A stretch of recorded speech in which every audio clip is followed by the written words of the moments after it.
مفتی صاحب، میں عزیز الرحمان خٹک کراچی سے. میرا سوال یہ کہ آباء و اجداد سے جو جائیداد ہمیں ملتی ہے تو انہوں نے اپنے ورثہ کو حصہ نہیں دیا ہوتا اور ان کے ورثہ ہمیں معلوم نہیں ہوتے اور نہ ان تک حصہ پہنچایا جا سکتا ہے کیونکہ پھر لڑائی جھگڑے اور خون ریزی تک بات پہنچتی ہے. اب سوال یہ کہ ہمارے آباء و اجداد اگر جائیداد کے پوری طرح مالک نہیں بن سکے تو ہم اس جائیداد کے مالک بن سکتے ہیں کہ اگر بہنوں کو حصہ دیں یا اور زیادہ کر سکیں تو پھوپھیوں کو حصہ دیں تو اس طرح ہم جائیداد کے مالک بن سکتے ہیں؟ رہنمائی فرمائیں. دیکھیں، اس میں ڈیپینڈ اس پہ کرتا ہے کہ آپ کو کہاں تک کی تفصیلات معلوم ہیں. مثال کے طور پر آپ کے پاس جائیداد ہے اور آپ کو پتہ ہے کہ آپ کے ابا کے پاس یہ جو جائیداد تھی یہ آپ کے دادا سے ملی تھی، ٹھیک ہے، جیسے آپ نے پھوپھیوں کا لکھا ہے، اور آپ کے ابا نے آپ کی پھوپھیوں کو حصہ نہیں دیا، ٹھیک ہے. اب آپ کے پاس جائیداد آ گئی، آپ 4 بھائی ہیں، 3 بھائی ہیں، تو اب آپ یہ نہیں کہہ سکتے کہ یار اب ہم تقسیم کریں گے تو پھڈا ہو جائے گا. کیوں پھڈا ہوگا بھائی؟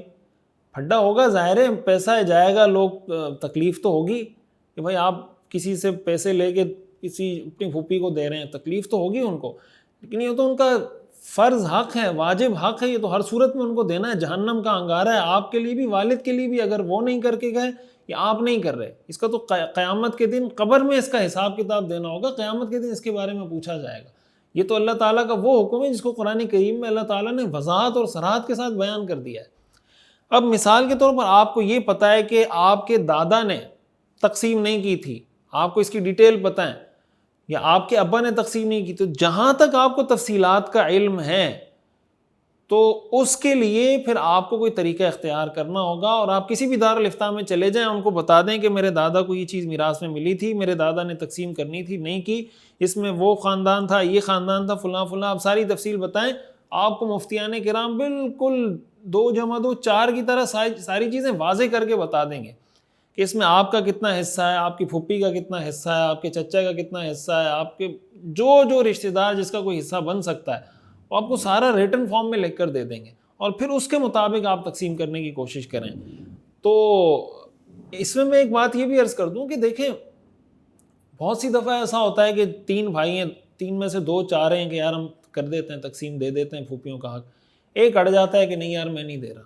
تو ایک صورت تو اس کی یہ بھی ہو سکتی ہے کہ 2 بھائیوں کو میراث میں جو حصہ ملا ہے وہ اپنے حصے میں سے اپنی ان پھوپھیوں کا جتنا حصہ بنتا ہے وہ دے دیں. یعنی مثلا آپ کی پھوپھی کا آپ کے مال میں مثال کے طور پر 100 میں سے 30 روپے بن رہے ہیں تو 30 روپے آپ اپنی پھوپھی کے دے دیں. آپ کا بھائی اس کو بھی 30 روپے دینے تھے، وہ نہیں دے رہا، وہ اس کا معاملہ ہے. تو جو آدمی جس کو دین کی سمجھ ہے اور جو نہیں دے رہا اس کو بھی یہ سمجھنا چاہیے. وہ لوگ ہمارے ہاں تو لوگ کہتے ہیں کہ بھائی کس نے دیا یار بہنوں کو حق، بہنوں کو جائیداد میں کون حصہ دیتا ہے، یار شادی کرا دی بہت ہے بھائی. یہ تو کافرانہ، یعنی بالکل ڈائریکٹ آپ قرآن کا انکار کر رہے ہیں. تو قرآن اللہ نے نازل کس لیے کیا تھا؟ اللہ کو پتہ نہیں تھا کہ انسان جب بیٹی کی یا بہن کی شادی کرواتا ہے تو اس کو پیسے دینے پڑتے ہیں یا اس کے پیسے لگ جاتے ہیں؟ کیا آپ کی شادی پہ پیسے نہیں لگے تھے؟ آپ کی شادی پہ پیسے زیادہ لگے تھے یا آپ کی بہن کی شادی پہ پیسے زیادہ لگے تھے؟ تو اگر آپ کی شادی بھی اسی پیسے سے ہوئی، آپ کو میراث میں حصہ مل رہا ہے، پلاٹ مل رہا ہے، مکان مل رہا ہے، اور آپ کی بہن کی شادی بھی اسی پیسے سے ہوئی، اس کو نہیں مل رہا، کیوں؟ یہ تو عجیب سی ہم نے لاجک بنائی ہوئی ہے. بھائی فلاں نے نہیں دیا تو ہم کیوں دیں؟ وہ اپنی قبر میں جائے گا، آپ اپنی قبر میں جائیں گے، اس سے جب پوچھا جائے گا تو کیا وہ آپ کے لیے جواب دہ ہوگا یا آپ اس کے لیے جواب دہ ہوں گے؟ تو اللہ کا خوف کریں. حدیث میں آتا ہے جس نے کسی کی زمین دبائی، قیامت کے دن یہ زمین اس کے گلے کا طوق بنا دی جائے گی. قیامت کے دن یہ مال سام بن کر انسان کو ڈسے گا اور کہے گا انا کنزک انا مالک، میں تیرا خزانہ ہوں، میں تیرا مال ہوں. قرآن کریم میں آتا ہے اللہ تعالیٰ نے ایسے لوگوں کے بارے میں فرمایا والذین یکنزون الذھب والفضہ، جو سونا چاندی کو ذخیرہ کر کے رکھتے ہیں، جمع کر کے رکھتے ہیں، ولا ينفقونها فی سبیل اللہ، اور اس کو اللہ کی راہ میں خرچ نہیں کرتے. اللہ کی راہ میں خرچ کرنے کی سب سے پہلی جو ذمہ داری ہے وہ یہ کہ جس کا فرض حق ہے وہ اس کو دیا جائے. اس میں زکوٰۃ فرض ہے وہ دیں، کسی کا میراث میں حق بنتا ہے وہ اس کو دیں. اللہ تعالیٰ فرماتے ہیں فبشرہم بعذاب علیم، ان کو میری طرف سے دردناک عذاب کی خوشخبری دے دیں.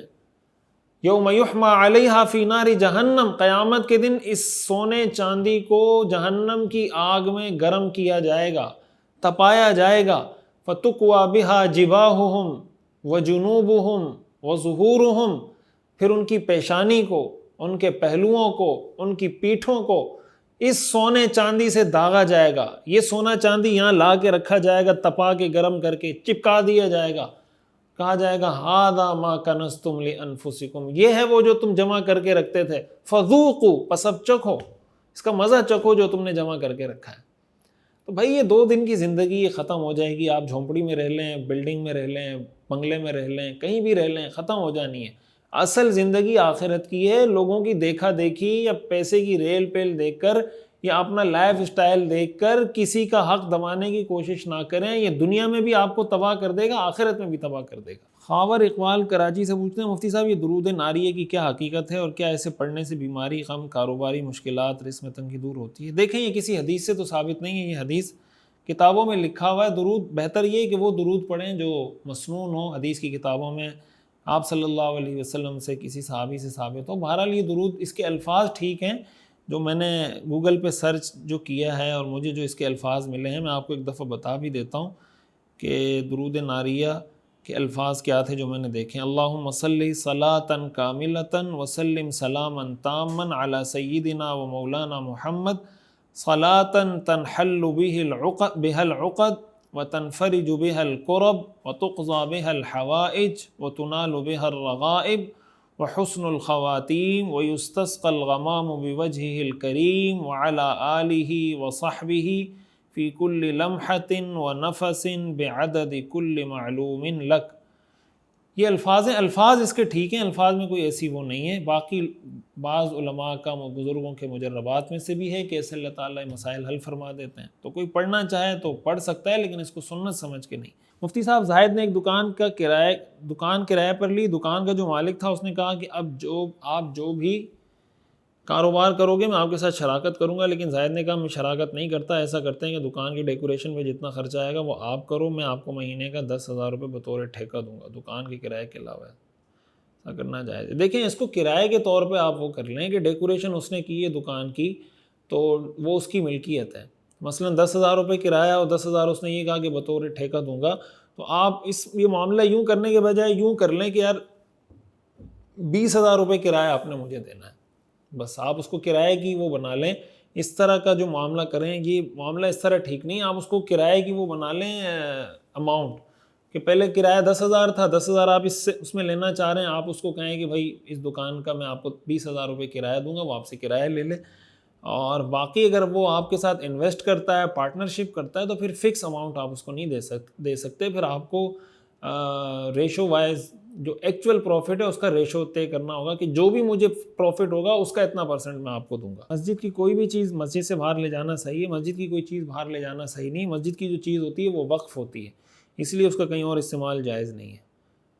مفتی صاحب باجماعت وطر کا طریقہ بتا دیں۔ باجماعت وطر کا طریقہ سمپل ہے، جس طرح آپ باقی نمازیں پڑھاتے ہیں کہ پہلی رکعت میں آپ ثنا پڑھیں، سورہ فاتحہ پڑھیں، سورت پڑھیں، ایک رکعت، پھر دوسری رکعت میں سورہ فاتحہ، پھر اس کے بعد سورت، دوسری رکعت ہو جائے گی، پھر قاعدے میں بیٹھیں، تحیات پڑھ کے کھڑے ہو جائیں، پھر سورہ فاتحہ پڑھیں، اس کے بعد سورت پڑھیں، اس کے بعد اللہ اکبر کہہ کر ہاتھ اٹھائیں، پھر ہاتھ باندھ لیں، پھر دعائے قنوت پڑھیں اللہم انا نستعینک ونستغفرک، اور اس کے بعد رکوع کر لیں اور اپنی نماز مکمل کر لیں۔ جو مقتدی ہے وہ ظاہر امام کے پیچھے قرات تو نہیں کرے گا، لیکن جب وہ دعائے قنوت کے لیے ہاتھ اٹھا لے گا اور ہاتھ باندھ لے گا تو اس کے بعد دعائے قنوت مقتدی بھی پڑھے گا۔ مفتی صاحب سنت موقدہ کی آخری رکعت میں تحیات کے بعد درود شریف اور دعا پڑھیں گے یا نہیں؟ سلام پھیریں گے؟ بالکل پڑھیں گے، درود شریف بھی پڑھیں گے، دعا بھی پڑھیں گے۔ مفتی صاحب یہ بتائیں والدین بچے کو قرآن حفظ کراتے ہیں، بعد میں وہ خدا نخواستہ عمل نہیں کرتا، قرآن بھلا دیتا ہے، تو والدین قیامت والے دن انعامات سے محروم ہو جائیں گے؟ دیکھیں کوشش یہ کریں بچوں کو حفظ کرانے کے ساتھ ساتھ پھر ان کی تربیت پر بھی توجہ دیں تاکہ وہ عمل کی طرف بھی آئے۔ آپ اگر اپنی طرف سے کوشش پوری رکھتے ہیں، ساری زندگی آپ اپنی کوشش کرتے رہتے ہیں، پھر بھی وہ نہیں مانتا، تو ظاہر ہے اللہ تعالیٰ کی ذات سے امید ہے کہ آپ کی نیت بھی اچھی ہے، آپ نے محنت بھی کی ہے، اللہ تعالیٰ کے فضل و کرم سے یہی امید ہے کہ اللہ تعالیٰ محروم نہیں فرمائیں گے۔